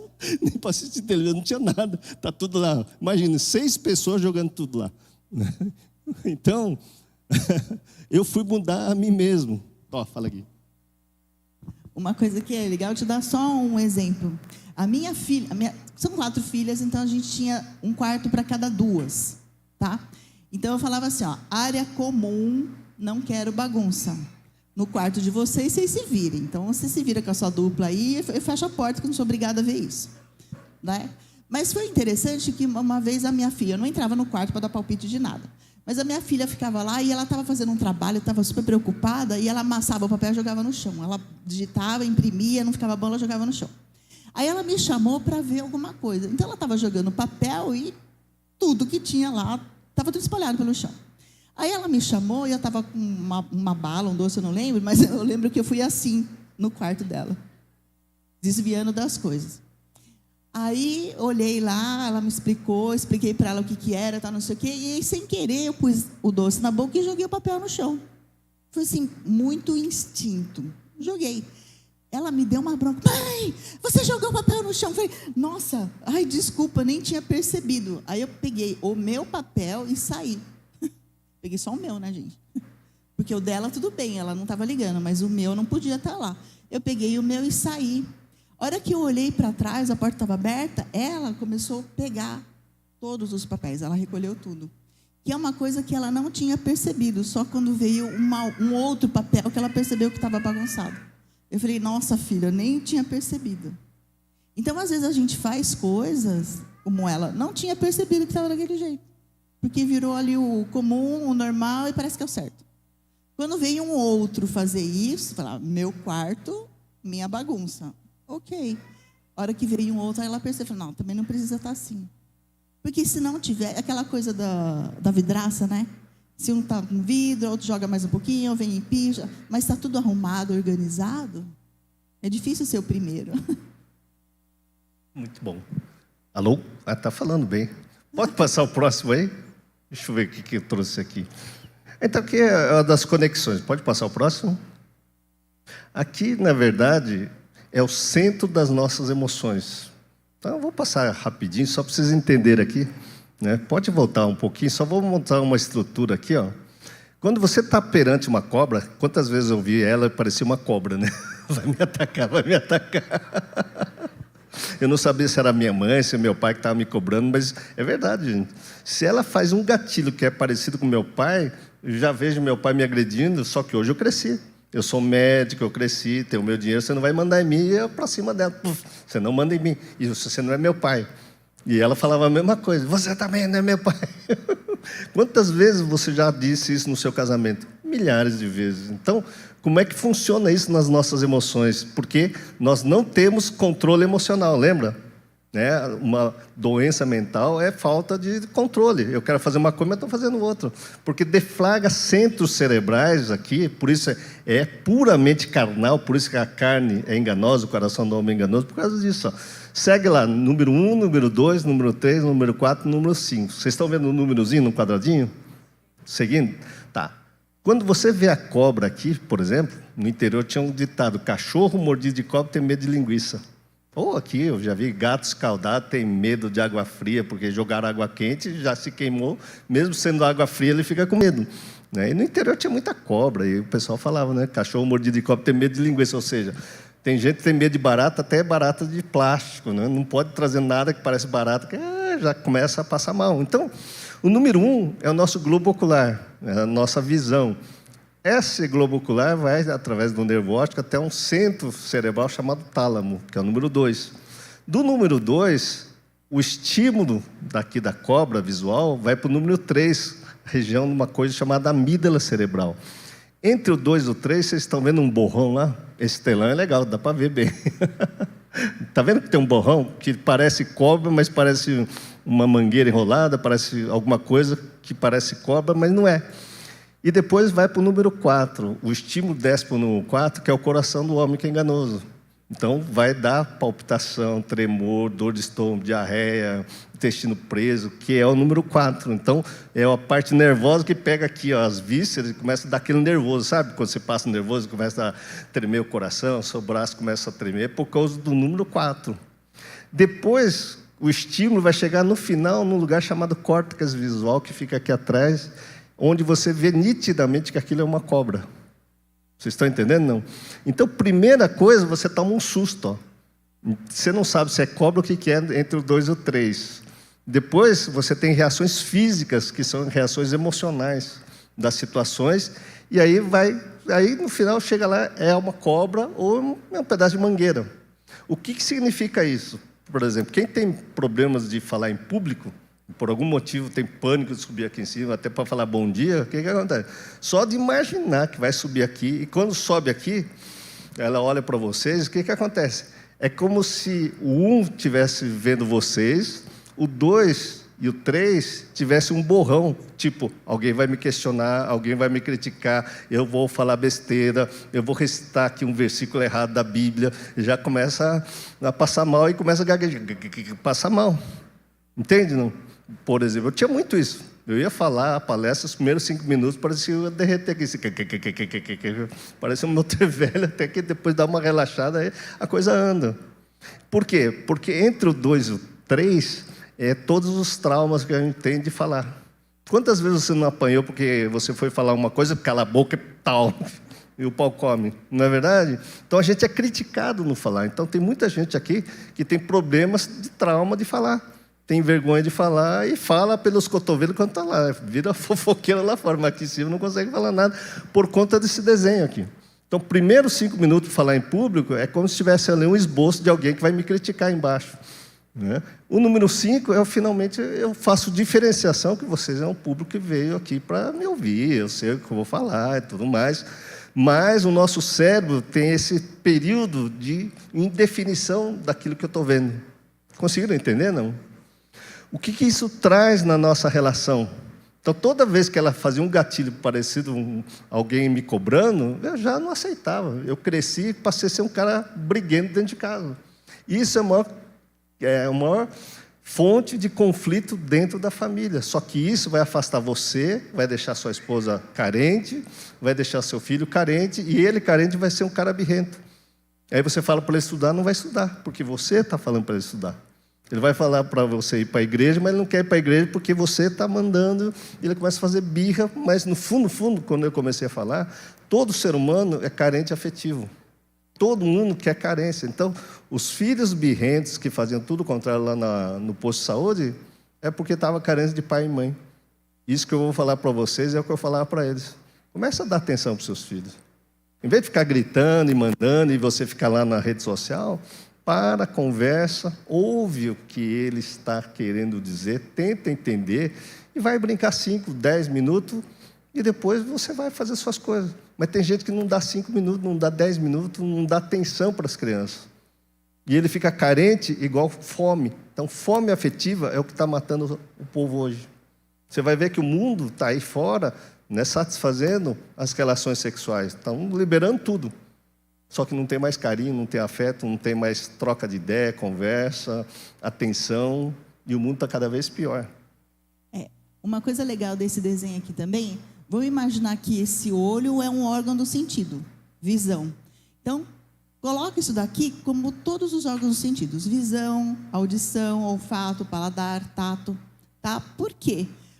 Aqui eu posso afirmar, tem uma cobra ali, o olho enxerga, quem está vendo é o cérebro. A gente ouve, o ouvido entra, aliás, o som entra, o ouvido escuta, quem ouve é o cérebro. Tá? Se tem um toque, tem o toque na pele, você sente, mas quem vai interpretar isso é o cérebro. Ou seja, todas as informações que chegam do mundo externo e entra aqui, o cérebro vai interpretar. Por isso que eu estava dizendo para vocês, para a criança, é aquela coisa, é comum, é normal, é o certo. Né? Se o ambiente é de muita gritaria, é aquilo que eu estava dizendo, ela vai interpretar assim. Então, o olhar dele, lembra que eu falei? Parecia meu pai? O olhar dele já era um gatilho, já me perdia toda. E me perdendo, deixava de ser eu. Na fase de namoro, a gente está naquela fase de investimento, né? Está seduzindo, então nada atrapalha. Depois que casa, quer que a coisa dê certo, mas aí também, olha, tem mais isso, mais isso, mais isso, e traz a malinha toda. Quando tem filho, aí começam essas identificações com figuras acima. Isso é inevitável, vai acontecer, porque a gente cresce nesse ambiente. E a gente aprende observando comportamentos. Por isso é importante, vocês são adultos, observar que tipo de comportamento, que tipo de ambiente seus filhos estão sujeitos. Porque isso vai delimitar a forma como eles vão ver o mundo mais para frente. Pode passar o próximo aí. O número 4, gente, é esse esquema aqui, ó. Tá vendo? Lá em cima tem o cérebro, que pode ter a sede do nosso pensamento, da nossa mente, da nossa consciência.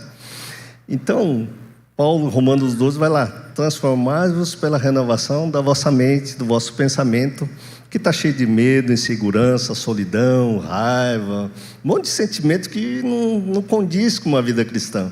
Mas por que isso acontece? Por causa dessa questão do corpo físico. O nosso corpo está escrito aqui, ó, choro, falta de ar, palpitação, dor do estômago, dor no peito, diarreia, intestino preso, começa a suar. Então, toda vez que a gente fica nervoso, o nosso coração que palpita é enganoso. Mas isso acontece porque ele tem uma conexão direta com o nosso pensamento. Está cheio de autoajuda aí para falar para você mudar seu pensamento. Só que pensamento ruim, né, você começa a perder sua fé, começa a pensar coisa ruim, o que acontece? Seu coração já começa a palpitar, você fica angustiado, você fica ansioso. A perda da fé, por isso que o justo vive pela fé. Mas que fé é essa? E que fé que você precisa estar caminhando? Não é fé que eu vou curar de um câncer. Não é fé que eu vou curar e vou pagar minha conta. Isso para Deus não é nada. Paulo fala exatamente isso. Enviarei o mensageiro de Satanás lá para os caras que estão desviando, não é assim? Que mensageiro de Satanás é esse? Porque quando a gente se afasta de Deus, a gente perde a fé, a gente fica com raiva, a gente fica frustrado, né? A gente fica tenso, a gente fica perturbado. É o que está falando aqui. Você não tem paz, você está lascado. Mas entenda uma coisa, como é que a gente vai entender essa ligação? Porque tudo isso está ligado ao seu pensamento, à sua forma de pensar. Então, quando Paulo diz para você renovar sua forma de pensar, é você começar a entender o que seu coração está dizendo. Para isso serve terapia. A terapia serve para olhar para dentro de si mesmo e mudar a si mesmo. Então, quando a gente fala em psicanálise é um método para você olhar para dentro. Porque a gente aprendeu a olhar para fora. Aprendeu a olhar os defeitos dela. Que eu disse, eu tentei mudar a vida inteira. Quando Deus começou a falar, olha para dentro de você, olha para dentro de você, muda isso, não foi fácil. Foi mais de 30 anos para eu começar a entender que eu precisava mudar a mim mesmo, gente. Mas você pode mudar a partir de hoje. Desde que você vai lá para 1 João capítulo 4. O que está escrito em 1 João 4? O verdadeiro discípulo de Jesus é aquele que tem o quê? Amor. Você conhece o discípulo, aquele que ama como Jesus, que é o príncipe da paz. Se você está na raiva, pode ter certeza que aqui, ó, a raiva na sua cabeça, na minha opinião, e eu vejo isso claramente, o indivíduo que está na raiva ou frustração, o capeta já está dentro de você. Você está na raiva, você briga, está na raiva, você bate o carro, você está na raiva, você está brigando, daqui a pouco a raiva vai embora. Vamos colocar assim, o capeta sai de você, você fala, nossa, não era bem isso que eu queria fazer. E todo dia é um ciclo repetitivo. E só que nós vivemos no mundo caído que o Satanás está aí mesmo. Isso é tão comum que você vai sair daqui, você vai ver um monte de gente com a raiva. Só que nós justificamos a raiva olhando para o mundo fora. Então a gente está com raiva por causa daquele mundo moderno, a gente está com raiva por causa da internet, está com raiva por causa da guerra, está com raiva. Não, você está com raiva porque a raiva está no seu coração, é a nossa sombra. Nós somos os verdadeiros indivíduos que precisamos de misericórdia de Deus. Nós precisamos pacificar essa mente. Por isso vocês precisam de ajuda, por isso eu preciso de ajuda. Mas para isso eu preciso olhar para dentro, gente. Entende, não? E quando meu coração está enganoso, aqui, eu estou com palpitação, angustiado, vou orar. Eu oro, mas não olho para dentro. Eu continuo orando, olhando para fora, e o que acontece? No dia seguinte volta a mesma angústia, volta a mesma... Por isso que eu falei, tem uma compulsão à repetição. Por isso, quando você olha para dentro e vai tirando a raiva e colocando amor, o que acontece? Tudo na sua vida começa a se transformar. Creiam que o verdadeiro amor é aquele que não vai se incomodar com nada. Eu não cheguei lá ainda, que nem todos os apóstolos fizeram, com exceção de Judas, mas todos eles deram até sangue. Morreram em nome de Jesus Cristo, em nome desse evangelho que a gente está falando aqui. Eu não estou preparado para isso, eu sou sincero. Eu quero encontrar com Jesus, mas não chegou a hora ainda. A gente brinca assim, mas mesmo assim a gente não está preparado para fazer isso. Tem toda uma trajetória, gente, da gente transformar. Por isso que eu acho que o John Wesley é um cara sensacional. Você tem que viver esse evangelho todo dia, até que isso se transforme numa verdade. Não é uma verdade que meu pai disse, que eu tinha que brigar por causa de horário, por causa de coisas fora do lugar. Não é essa a verdade. Isso é uma coisa da cultura. Jesus tirou todas as leis e botou o amor lá. Se você olhar Hebreus capítulo 7, 8, 9 e 10, o segundo tabernáculo é o sumo sacerdote, que é Jesus Cristo, que vai ligar a sua mente, a sua cabeça, a sua vida com o tabernáculo celestial que está lá nos reinos celestial, que é através da transformação da sua maneira de pensar, por incrível que pareça. Vai lá, pode passar o próximo? Então, para quem quer depois, tem as nossas redes sociais aqui, ó, do Instituto Onari, Pedro.Onari, tem o YouTube, que é um canal chamado Psicanálise Cristã. Tem muito conteúdo de aulas de psicanálise gratuita lá. Ultimamente esse ano eu só postei leituras bíblicas, inclusive tem todas as bem-aventuranças do ponto de vista mental. O que você precisa fazer nas bem-aventuranças, por incrível que pareça, e como você pode praticar ele para transformar a sua vida, gente. Mas não desista, não. Demorei muito para entender isso. Só que eu não cheguei lá. Entende? Não? Eu acredito que toda a nossa vida a gente vai. Eu sei aonde eu devo chegar, mas não cheguei, gente. Então, eu quero falar também que eu sou psicanalista, eu atendo lá. Nós temos uma escola de psicanálise, tá certo? E tem uma fila, mas tem atendimento totalmente gratuito. Mas quem for se inscrever, pelo amor de Deus, gente, em nome de Jesus Cristo, se inscreva, mas vá. O que está acontecendo? Até falei com a pastora, é um crime, né? Porque a pessoa se inscreve, a gente chama, faz 2 semanas que a gente chama, o pessoal, eu vou, no dia anterior não vai e está lá empatando a fila. Eu sei das dificuldades financeiras, mas eu vou dizer uma coisa para vocês, não tem preço você investir no seu cérebro, porque o que te afasta ou te aproxima de Deus são teus pensamentos, são tuas emoções, a forma que você foi educado, e você tem que ter o caráter de Cristo. Não é alguém olhar para você e falar, você está igualzinho seu pai, igualzinho sua mãe. Se alguém um dia chegar e falar, eu vejo Cristo em você, você está bem. Seja luz no mundo, seja sal. A luz ilumina, então ilumine primeiro a sua casa. Dê sabor, não adianta você virar uma pedra de sal e não se diluir. Então você tem que ir de pregar o evangelho depois que você entender isso. Por isso, para mim, eu agradeço a Deus a oportunidade de estar falando para vocês, que vocês ouçam pequena parte do que a gente já falou. Já fiquei feliz, gente. Muito obrigado mesmo, tá certo? Gratidão a todos aí, por quem organizou, né?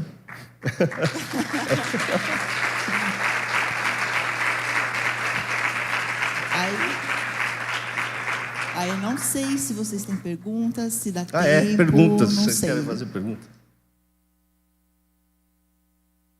Alguém quer fazer pergunta, gente? É o seguinte, eu não sei quando eu vou voltar aqui. Breve, em nome de Jesus. Então, assim, eu e minha esposa, a gente tira a noite para vir aqui conversar com vocês. Eu tenho uma pergunta, pastor. Então, assim, a gente não está Obrigada. com pressa, vai depender de vocês. Então, quem quiser fazer pergunta, que faça pergunta. Diz que se ninguém tem pergunta, entendeu tudo ou não entendeu nada, né? Então, todos nós temos uma história passada que, se ela não é resolvida no âmbito emocional, cerebral, não conseguimos viver toda a plenitude que o Espírito tem para nós. É isso, não é? Isso, Sim. vira joio. O seu cérebro foi programado Nossas experiências é joio. desde o ventre da sua mãe, pelo seu pai, mas também foi programado por Deus. Entende? Que você foi escolhido por Deus desde o ventre da sua mãe, só que desde o ventre da sua mãe, hoje existem estudos de traumas de vida intrauterina. Mães que queriam abortar, o indivíduo sai abortando tudo na vida dele. Mães que rejeitavam o bebê, ele começa a se auto-rejeitar e começa a se auto-boicotar, por incrível que pareça. Muitas pessoas relatam vidas que aconteceram, as brigas dos pais, depois quando acessa essa cápsula de memória. Então, o bebê já tem vida. Eu não sei se isso é manifestação do Espírito Santo ou realmente da memória da pessoa, mas de alguma forma que existe vida e que existe trauma de vida intrauterina, existe toda uma vida, infância, não tem quem não seja, carregue traumas. E o trauma não significa que você apanhou, foi abusado, não. Sim. O trauma, na verdade, é um cérebro infantil que não sabe interpretar o mundo porque está angustiado e alguém deixa do lado e ele fica criando minhoca na cabeça. Minha mãe não gosta de mim, minha mãe não me ama. E, na verdade, os pais amam, sim. Os pais dão de tudo do melhor, mas do melhor do que ele imagina, não do que a criança muitas vezes necessita, que é carinho, pele, atenção, reconhecimento e principalmente o diálogo familiar. Né? Amém, glória a Deus. Vamos aplaudir a Jesus, gente? Amém.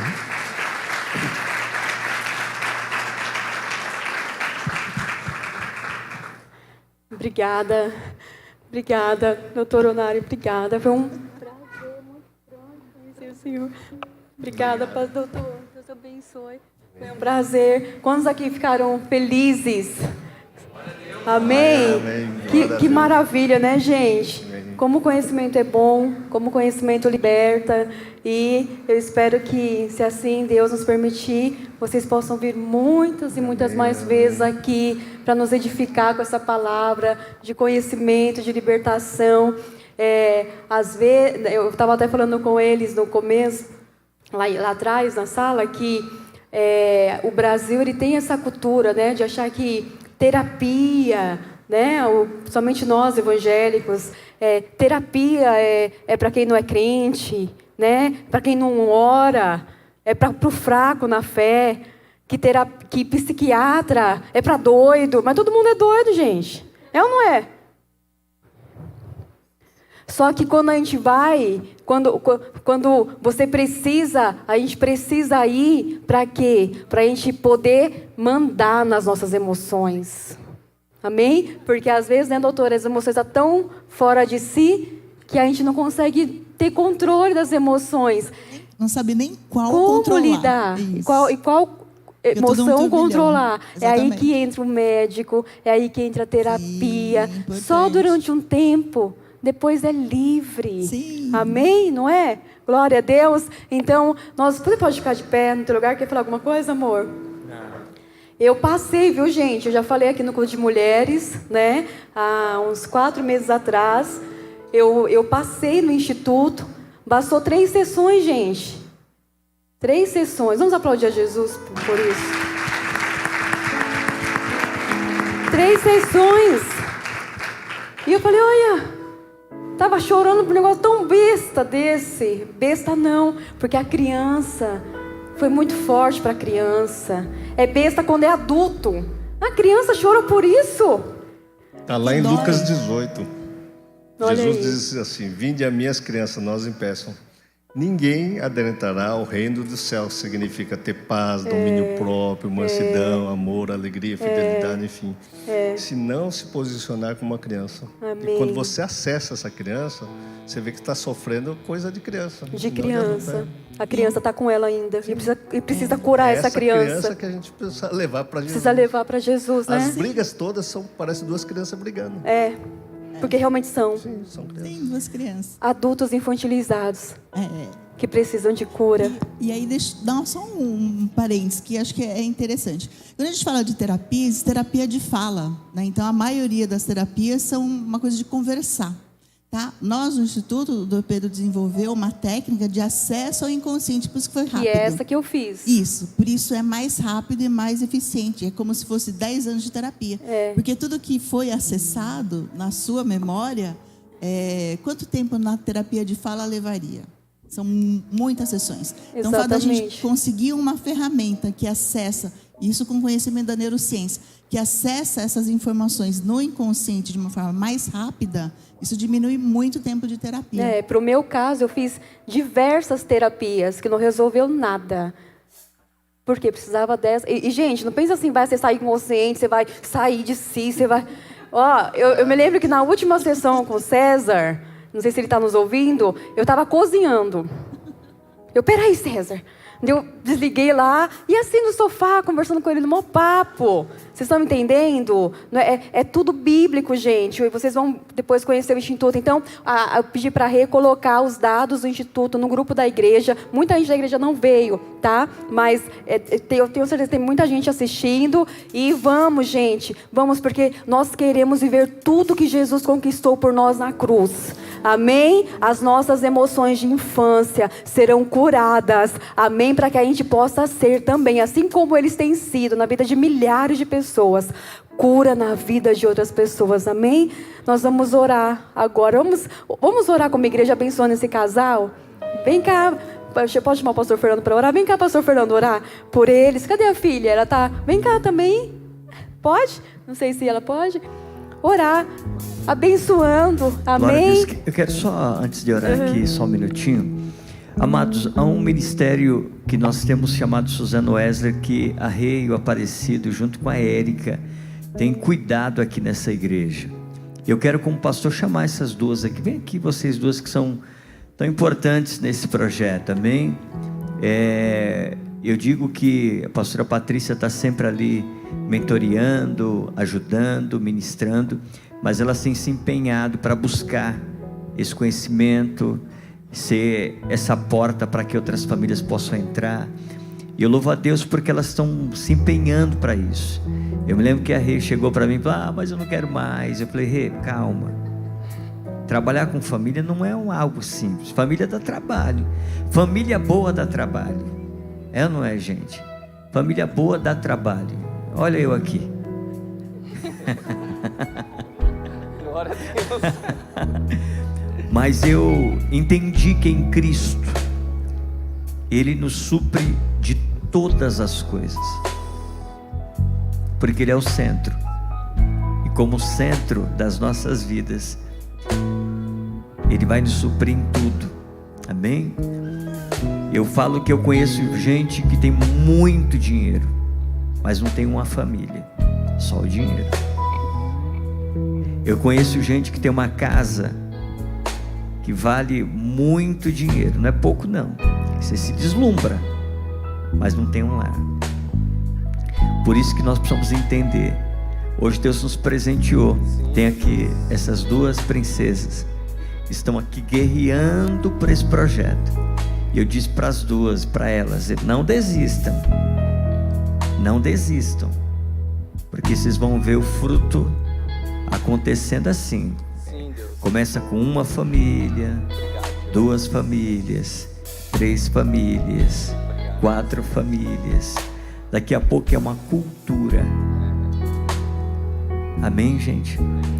Por isso que a visão da igreja Macários, ela precisa estar muito clara. Eu sempre digo que toda igreja precisa ter um slogan, para você falar em poucos minutos sobre aquela igreja.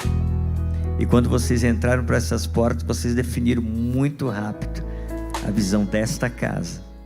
Eu sinto Deus aqui, eu vejo Deus aqui, eu sinto Ele aqui, porque esse é o slogan dessa casa, amém? Então quero aqui dizer a vocês duas, amém? Com seus respectivos maridos, que são homens de Deus também, tanto Aparecido, vem cá Aparecido, do lado da tua esposa, cadê o Roberto? Príncipe, vem cá Roberto, eu já estou liberando vocês, tá gente? Nada que você leve a gente para comer uma comida japonesa daqui a pouco. Glória a Deus. Fica aqui do lado da tua esposa. Nós vamos terminando já. Roberto também. Esses casais aqui, eles têm se empenhado. É incrível. Tem culto, eles estão aqui, trabalhando, correndo, servindo para a glória de Deus. Amém? Eu quero aqui publicamente dizer o quanto vocês são importantes para essa casa, o quanto vocês são importantes para essa igreja, que vocês são inspirações para a gente, amém? O desempenho de vocês, a disposição de vocês. Então eu quero que vocês hoje façam um compromisso com esse casal. Eu vou lá aprender um pouco. Senta lá na mesa, amém? E quero fazer um compromisso, eu vou passar também. Amém? Para que outros também vão. Glória a Deus. Glória a Deus. Quero aqui pedir ao pastor Fernando que ore. Amém? Ore por isso aqui que está mais gostoso aqui. Glória a Deus. Quantos foram muito abençoados nessa noite? Olha para quem está do teu lado e diga parabéns. Você está apontando para o seu futuro. Quem ficaria a noite toda aqui ouvindo, gente? Mas nós temos a oportunidade no Instituto Onari de crescer e declarar que quem for procurar os nossos filhos vão encontrar eles no altar. Quem for procurar o teu filho vai encontrar na igreja, não é no bar, não é na danceteria. Mais que isso, quem nos procurar vai entender que tem homens curados, as emoções e os sentimentos refletindo o amor de Deus. Para isso, mais uma vez agradecendo um casal, pastores, esta família que tem sido, eu já amava e respeitava pelas redes sociais, agora estou apaixonado. Não são só doutores, não são só irmãos em Cristo, mas também são profetas. Quem sentiu isso nessa noite? Profetas, meu Deus, profetas. E nós vamos orar em gratidão. Você pode estender as suas mãos para cá e abençoá-los. Senhor, nós queremos agradecer pela vida dos teus filhos. Mais que conhecimento, nós sentimos o Senhor falando no interior de cada um de nós. Nós apenas imaginamos, Senhor, qual é o preço que eles pagam como família, mas como igreja nós declaramos o vinho novo sobre o casamento, Senhor. O melhor está por vir sobre este casamento. Eles receberão sobre a vida dos teus filhos aquilo que eles têm semeado, Senhor, em igreja, ministérios, Senhor, que tem semeado, Pai, como Ele disse, em comunidades, que os filhos dos seus filhos, Senhor, serão aqueles que estarão no altar, destravando vidas e destino, assim como José, Senhor, no Egito, foi o provedor, Senhor, de nações. Nós declaramos como a igreja Macários, sobre a vida dos teus filhos, as bênçãos do alto céu, Senhor, aquelas que é de dentro para fora. Nós os abençoamos e pedimos, acrescenta os seus anos de vida, longevidade de dias, Senhor, para os teus filhos nesta terra, a fim que eles continuem sendo um instrumento em suas mãos. Abençoamos, Senhor, o Ministério Onari, Senhor, e pedimos um crescimento numa proporção, Senhor, recalcada, sacudida e transbordante, não alcançando apenas as nações, Senhor, mas por onde ele for, famílias sejam restauradas, como nesta noite nós fomos transformados. A palavra é gratidão, por isso abençoamos como igreja e pedimos, liga no alto céu, Senhor, e por onde eles for, acampa os teus anjos de guerra, aguardar a entrada, a saída, e toda a família, como igreja nós os abençoamos e só temos uma palavra: obrigado, Jesus. Nós te damos graças, em nome do Pai, do Filho e do Espírito Amém. Santo de Deus.